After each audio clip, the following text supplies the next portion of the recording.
हर व्यक्ति यहाँ पे 65 साल जीना चाहता है, जीना चाहते हैं ना? कौन ऐसा जो 65 साल से पहले चाह रहा है कि बस जिंदगी पूरी हो गई, अब बस ईश्वर बुला ले? कोई चाहता है? कोई नहीं चाहता है। किसी से पूछें कितने साल जीना चाहते हो, तो कह रहा आजीवन जीना चाहता है, कभी खत्म ही ना हो। ऐसा इसको वरदान देते तो डेली प्रसाद चढ़ाएंगे। हाँ जी, मतलब अगर देखा जाए तो हर व्यक्ति 100 साल जीना चाहता है। चाहता है कि नहीं चाहता है? लेकिन मैं आज एक थोड़ा सा सर्वे आपको बताता हूँ कि 65 साल की उम्र होते होते हम लोगों के साथ में क्या होने वाला है। समझना चाहते हैं? जानना चाहते हैं? ऐसा क्योंकि हम जब 65 साल के पहुंचेंगे, जो पहुंच गए हैं वो भी एनालाइज कर सकते हैं, जो पहुंचना चाहते हैं वो भी अपनी लाइफ को देख सकते हैं कि 65 साल की उम्र तक जब हम पहुंचेंगे तो हमारे साथ में क्या होगा। नेक्स्ट करिएगा मैम। 65 साल की उम्र तक पहुंचते पहुंचते 36% लोग ऐसे होते हैं जो मृत्यु हो जाते हैं, इनकी जो मौत के दरवाजे को खटखटा देते हैं और निकल जाते हैं। ऐसा ना 36% लोग, मतलब 100% में से 36% लोग ऐसे होते हैं जो 65 साल की उम्र होते होते इस दुनिया को छोड़ देते हैं। उसका सबसे बड़ा रीजन होता है या तो कोई ना कोई बीमारी होती है जिसका इलाज नहीं करवा पाते हैं और इस धरती को कहीं ना कहीं छोड़ना पड़ता है। क्या सुनो? ऐसा है कि नहीं है? या तो उतना अच्छा स्वास्थ्य नहीं हो पाता उनका कि वो 100 साल जी पाए, स्वास्थ्य से वीक पड़ जाते हैं और धरती से निकल जाते हैं। कहने का मतलब ये है कि 65 साल के ऊपर वही व्यक्ति जा पाता है जो शरीर को बेटर रख पाए, स्वास्थ्य को अच्छा रख पाए, जिसके शरीर में बीमारियां ना हो। लेकिन ऐसा बहुत कम होता है। 36% लोग ऐसे होते हैं जो 65 साल की उम्र होते होते इस दुनिया को छोड़ देते हैं। बात समझ में आ रही है? आपके भी आसपास ऐसे बहुत सारे लोग होंगे जिनकी उम्र 65 साल नहीं हो पाई लेकिन दुनिया से, ऐसा है कि नहीं है? इसके बाद अगर बात करें, नेक्स्ट करिएगा, 54% लोग ऐसे होते हैं जो दूसरों पर निर्भर, 36 तो चले गए, 36 तो निपट जाते हैं 65 साल की उम्र होते होते, लेकिन बचे हुए में से 54% लोग ऐसे हुए हैं जो दूसरों पर डिपेंड, कोई बच्चे पे डिपेंड है, कोई नाती पे डिपेंड है, कोई बहुओं पे डिपेंड है। हाँ जी, हर व्यक्ति एक दूसरे पे डिपेंड। और डिपेंड क्यों है? क्योंकि उसके पास इतना पैसा नहीं कि वो अपना खर्चा खुद उठा पाए, या पैसा था या उसने बच्चों को दे दिया, या उसने अपनी जमीन जायदाद से बांट दिया, या उसने जवानी में कोई ऐसा काम नहीं किया जो आज उसके पास इतना बैंक बैलेंस होता कि आज बच्चे उसको पूछते ना कि वो बच्चों को पूछता। बात समझ रहे? मतलब दूसरों के ऊपर डिपेंड है, बच्चों के ऊपर डिपेंड है। खाना मिल गया तो बेटर, नहीं मिल गया तो देख करें कि कब बहू खाना लेके आएगी, कब बच्चे खाना लेके आएंगे, कब नाती खाना लेके आएगा। दूसरे पे डिपेंड है। ऐसे बहुत सारे लोग हैं, 54% लोग ऐसे हैं जो 65 साल की उम्र तक पहुंचते हैं तो हर दूसरे पे डिपेंड हो जाते हैं। क्यों हो जाते हैं? क्योंकि उन्होंने जवानी में कोई ऐसा काम नहीं किया। अगर काम किया होता ना, उनके पास बैंक बैलेंस होता ना, तो मुझे पता है बहू भी दिन में 4 बार खाना देती, पूछती कि पापा और तो कुछ नहीं चाहिए, पिताजी और तो कुछ नहीं चाहिए। ऐसा है कि नहीं है? बच्चे भी 4 बार पूछते, नाती भी सुबह पैरों छूते। और अपने आप पर देख लीजिएगा, जो व्यक्ति ऐसा करके गए जिनके पास बैंक बैलेंस है या कहीं से पेंशन आ रही है या कहीं से सैलरी आ रही है, उनका आप देखिए कितनी इज्जत होती है उनकी। लेकिन जिनके पास कुछ नहीं है ना, उनकी जो चारपाई उठा के नीम के नीचे डाल दी जाती है, यहीं लेटो, यहीं तुम्हारा रहना खाना पीना सब यहीं होने वाला है। ऐसा है कि नहीं है? मतलब 54% लोग ऐसे हैं जो दूसरों पर डिपेंड हो गए। क्यों दूसरों पर डिपेंड हो गए? क्योंकि उनके पास में इतनी अच्छी इनकम नहीं है, बैंक बैलेंस नहीं है कि आज वो अपना खर्चा खुद उठा पाए, वो दूसरों के ऊपर डिपेंड है। तो 36 और 54 कितने हो गए? 90% लोग। बचे कितने? 10% लोग। यस करिएगा। 5% लोग ऐसे होते हैं जो लाइफ टाइम नौकरी करते हैं। मुंडी नहीं हिलने, लेकिन खुरपी तब भी चल रही है। ऐसा आपने अपने आसपास देखा है कि नहीं देखा? काम कर नहीं पा रहे हैं फिर भी करना। आप शादी ब्याहों में जाते हो, जो बैंड वाले होते हैं, पता चला जो उम्र इतनी है कि वो आगे नहीं बढ़ सकते हैं, लेकिन फिर भी ऊपर जो लाइट का वो रखे हुए हैं। ऐसा है कि नहीं है? आप मार्केट में जाते हो, वो लोग ठेली लगाए हैं, जिनकी उम्र आराम करने की, वो ठेली लगाए। क्यों लगाए? उनके पैसा नहीं है। पैसा होता वो ठेली लगाता। गर्मी के सीजन पे कोई 70-80 साल की उम्र में ठेली लगा के बैठता, बरसात के सीजन में कोई जो है ठेली लगा के बैठता नहीं बैठता। क्यों बैठे हैं? क्योंकि पैसा नहीं है। जवानी में कोई ऐसा काम नहीं किया कि बुढ़ापे के लिए सेव नहीं कर पाते, जिससे आज बुढ़ापे पे काम ना करना पड़ता। तो 5% लोग ऐसे होते हैं जो जीवन पर्यंत काम करते रहते हैं, लाइफ टाइम करते रहते हैं, जब तक जीते हैं तब तक करते हैं। अगर 90 साल उम्र हो गई आज भी करते, नहीं करेंगे तो कल खाने के लिए नहीं है। बात समझ में आ रही है? तो कितने % लोग हो गए? 95% लोग। 93 85% लोग हमारे इंडिया के अंदर इसी धरने चल रहे हैं। अपने आसपास उठा के देख लो, हम सभी लोग भी इसी दिनों में आएंगे। आएंगे कि नहीं आएंगे? या तो 65 साल की होते होते निपट जाएंगे। अगर बैलेंस नहीं पास में होगा, कोई बड़ी बीमारी लग जाएगी, इलाज नहीं करा पाएंगे, क्या होगा? निकल जाएंगे। दूसरों पर निर्भर हो जाएंगे, बच्चों पर डिपेंड हो जाएंगे, नाती पर डिपेंड हो जाएंगे, और इन दोनों में नहीं जाएंगे, तीसरे में चले जाएंगे। लाइफ टाइम काम करना पड़ेगा। उम्र हो गई 70 साल, फिर भी काम करना पड़ेगा। 95% लोग ऐसे ही अपने जीवन को व्यापन करते हैं। नोट करिएगा, 4% लोग ऐसे होते हैं जिनके पास पैसे की कोई भी कमी। अपने आसपास देखिएगा, अभी अपने कन्नौज में ही देखा होगा आपने, 2-3 साल हो गए हैं, कितना पैसा निकला था। हाँ सही मशीनें जो है फेल हो गई थी। बात समझ रहे हो, इतना पैसा निकला था। तो ऐसा नहीं कि पैसा नहीं लोगों के पास में, स्कूटर से चलते थे। अम्मा नहीं समझिएगा, अपने कन्नौज के अंदर, पूरे इंडिया के अंदर उठा देखोगे 4% लोग ऐसे हैं जिनके पास पैसे की कोई कमी नहीं है, कोई कमी नहीं है। वो आज जो काम कर रहे हैं ना, आज बंद कर देना, तब भी उनकी कम से कम 10-20-50 पीढ़ी जो है बैठे खाएंगे, कुछ करना नहीं पड़ेगा। इतना पैसा लोगों के पास में है। बात समझ में आ रही है? क्या उसमें हम आते हैं? हम लोग आते हैं क्या उसमें? नहीं आते।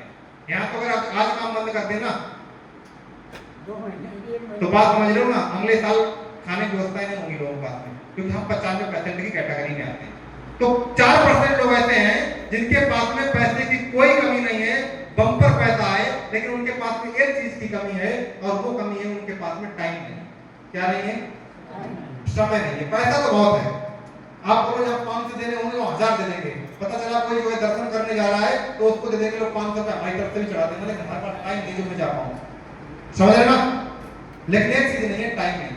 टाइम इतना नहीं है कि फैमिली के साथ बिता पाए, बच्चों के साथ बिता पाए, वाइफ के साथ बिता पाए, इतना टाइम नहीं। पैसा बहुत है, लेकिन इस दुनिया के अंदर मात्र 1% लोग ऐसे होते हैं जिनके पास पैसा भी है और समय भी है। बात समझ में आ रही है?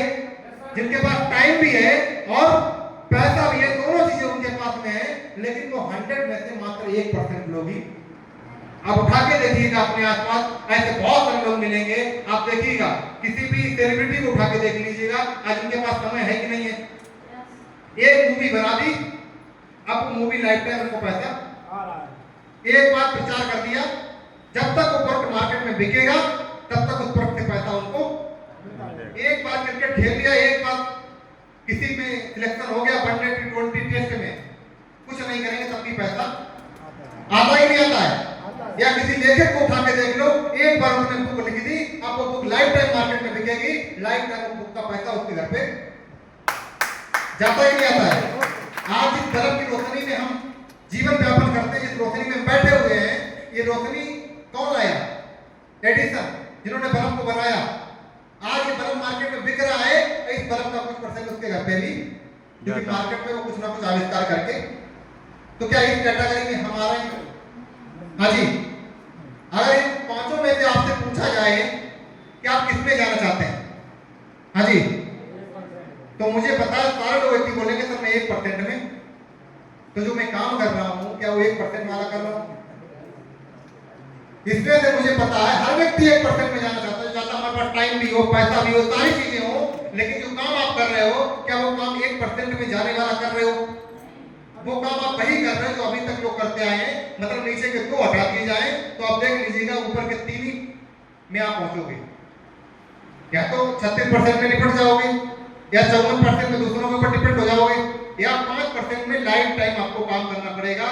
मतलब जब तक जियोगे तब तक जो है काम, हाथ पैर हिलेंगे तो करना पड़ेगा, नहीं करोगे तो घर में शाम का खाना भी मिल जाए, ये बड़ी बात है। ऐसा है कि नहीं है? तो आपको अगर इस बिजनेस के अंदर या इस काम के अंदर आपको अगर 1% कैटेगरी में पहुंचना है, अगर आप चाहते हो 1% कैटेगरी में, तो आपने देखा होगा लेखक आज 1% की कैटेगरी में है, खिलाड़ी 1% की कैटेगरी में है, ऐसे बहुत सारे लोग हैं जो मार्केट में 1% की कैटेगरी में है। आपको भी अगर 1% की कैटेगरी में पहुंचना है तो आपको भी डायरेक्ट सेलिंग बिजनेस करना पड़ेगा, क्योंकि डायरेक्ट सेलिंग बिजनेस के अंदर उठा के आप देखोगे तो ऐसे बहुत सारे लीडर हैं जो 1% की कैटेगरी में। आप उठा के देख लीजिएगा, हमारी कंपनी के जो डायरेक्टर हैं मिस्टर संजय कुमार साहू सर, आज वो 1% की कैटेगरी में आते हैं कि नहीं आते? मीटिंग कर गए, इसके बाद आराम से समय है कि नहीं है, टाइम है कि नहीं है, आज कहीं घूमना चाहे घूम सकते हैं, कुछ भी करना चाहे घूम सकते हैं, क्योंकि पूरे महीने में जब खूब मीटिंग करेंगे 10 से 15 दिन मीटिंग, 15 दिन टाइम ही टाइम है। और इनकम की बात करें तो आज महीने का कम से कम कितना भी कमाता होगा तो 30, 40, 50 लाख रुपए आसानी से आता ही नहीं आता है। टाइम ही टाइम है कि नहीं है? आप उठा के देखिएगा बहुत सारे लीडर मार्केट में, बहुत सारे लीडर जो आज 1% की कैटेगरी में आते हैं कि नहीं आते हैं। तो आपको भी अगर 1% की कैटेगरी में पहुंचना है ना, तो आपको भी इस बिजनेस के अंदर काम करने की जरूरत है, अगर आप 1% की कैटेगरी में पहुंचना चाहते हो। क्योंकि जब आपके नीचे नेटवर्क होगा ना, आपके नीचे टीम होगी ना, तो एक समय ऐसा आएगा टीम अपने लिए करेगी, उनको भी पैसा आएगा, आप काम नहीं भी करोगे ना तब भी आपके लिए पैसा आएगा, पैसा भी होगा आपके पास में और टाइम भी होगा आपके पास में। अगर आप 1% की कैटेगरी में पहुंचना चाहते हो तो आपको काम करने की जरूरत है। कर सकते हैं सारे लोग? कर सकते हैं? सुनो, और नहीं कर रहे हैं तो समझ सकते हो इन्हीं कैटेगरी में आपका भी जो है बात समझ में आ रही है। तो इसलिए आज डेट में हर व्यक्ति को इस काम को करने की जरूरत है। तैयार कर लो? तैयार है? सुनो, तो उम्मीद करते हैं सारी चीजें मैंने आपको बताई वो अच्छी लगी होंगी। और आगे का सेशन जो है, आगे का सेशन जो है वो हमारे ग्रेड सीनियर के माध्यम से होने वाला है। तो मैं चाहता हूं कि ज्यादा आप लोगों के बीच में बाधा ना बनते हुए, क्योंकि अफसर बैठे हों, क्योंकि आज सर ने मुझको सिखा के यहाँ तक पहुंचाया है, छोटी छोटी बारीकियों को सिखाया है, छोटी छोटी चीजों को सिखाया है। मैं आपको बताऊं, पहली बार स्टेज पे आया था ना, 7-8 लोग बैठे थे मीटिंग में और माइक मुझको दिया गया था कि आपको जो है अपना परिचय देना है, कहाँ के रहने वाले हो, क्या करते हो और कैसे आप इस मीटिंग के अंदर आए, सारी चीजें आपको बतानी है। तो जब मैंने मुझे लगा कि हाँ बिल्कुल बताएंगे सर, तो मैं उठ के बड़ा छाती चौड़ी करके आया, नहीं बिल्कुल बताएंगे सर। और जैसे स्टेज पे पहुंचा, वैसे घूमे देखा 7-8 लोग हमारी तरफ देख रहे हैं, तो भूल गया क्या बताना है, अपने ही नाम भूल गए। बात समझ में आई ना? मैंने कहा करने का 2 मिनट के अंदर बताना, 2 मिनट के अंदर 2 मिनट में तो बात ही नहीं वहीं समाप्त हो पाएगी। अब 30 सेकंड के अंदर जो है माइक इधर रखा, हम अपने यहाँ बैठे थे वहां चुपचाप, और सर्दियों के सीजन में पसीना पसीना पसीना। बात समझ रहे ना? मतलब माइक का इतना डर, जिन लोगों को लगा ना यहाँ पे कि मतलब बोलना आसान है, अब माइक पे आओगे तो समझ में आएगा कि बोलना कितना कठिन है। लेकिन तब तक कठिन है जब तक आपको हैबिट नहीं हुई चीजों की है, जब तक आपको प्रैक्टिस नहीं, क्योंकि हेजिटेशन होता है हर चीज का, होता ही नहीं होता है, हेजिटेशन होता है। लेकिन लगातार सीख सीख के सर के सानिध्य में आके, सर की बातों को मान के, सर की बातों को समझ के, लगातार सीख सीख के अगर 5000 लोग बैठा दो, माइक दे दो, 3 घंटे के लिए बोल दो, 3 घंटे बोलते रहेंगे, कोई दिक्कत नहीं है, शब्द भी ऑटोमेटिक आते रहेंगे। बात समझ में आ रही है ना? और एक समय ऐसा था अपने ही नाम बोलेगा कि मेरा नाम क्या है, हम कहाँ के रहने वाले हैं, बोलना कुछ चाह रहे तो बोल कुछ और रहे थे, समझ रहे ना? सब भूल गए थे क्योंकि हेजिटेशन था उस टाइम। तो आज यहाँ तक पहुंच पाए हैं, इस पोजीशन पे पहुंच पाए हैं, इतना बड़ा टीम साइज बना पाया है, तो उसका सबसे बड़ा क्रेडिट जो जाता है वो हमारे ग्रेड सीनियर को जाता है। क्योंकि सर का अगर सानिध्य ना होता, सर की अगर गाइडलाइंस ना होती, सर का बनाया हुआ सिस्टम ना होता, तो मुझे पता है हमारे जैसा एक व्यक्ति जो पढ़ाई कर रहा था, एजुकेशन कर रहा था, एजुकेशन से निकल के आज इस बिजनेस के अंदर वेगा स्टार रैंक पहुंचा, और आज हमारे साथ में ऑल ओवर इंडिया के अंदर 3000 लोगों की टीम साइज काम कर रही है, 3000 लोगों की। तो ये सब कुछ हो पाया है, तो हमारे ग्रेड सीनियर के माध्यम से हो पाया है। तो मैं चाहता हूँ ज्यादा आप लोगों के बीच में बाधा ना बनते हुए, आगे का जो सेशन होने वाला है वो सर का ही होने वाला है। छोटी छोटी चीजों को आपको समझना है, सीखना है, और सर की बातों का बढ़िया तरीके से पालन करना है। कर पाएंगे सारे लोग? कर पाएंगे? सुनो, तो आप सभी लोगों के स्टैंडिंग ओवेशन में खड़े होकर मैं जोरदार तालियों के साथ इनवाइट करता हूँ।